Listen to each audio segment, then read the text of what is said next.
Inalala ni Pangulong Rodrigo Duterte ang kanyang mga magulang sa paglulunsad ng Pilipinong May Puso Foundation kagabi.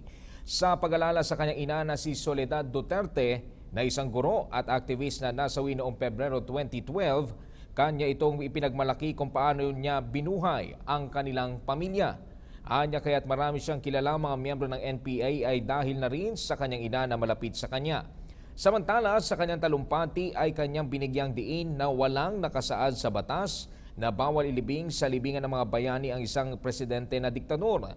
Ang nakasaad lamang dito anya ay maaring ilibing sa libingan ng mga bayani mga naging kawal at presidente ng bansa. Pero kung siya ang tatanungin, ay hindi nais mailibing ng Pangulong Duterte sa libingan ng mga bayani kapag siya ay namatay na. Ang gusto ng Pangulong Duterte ay makremate sa loob lamang ng 24 oras kagaya ng hiling ng kanyang yumaong ina.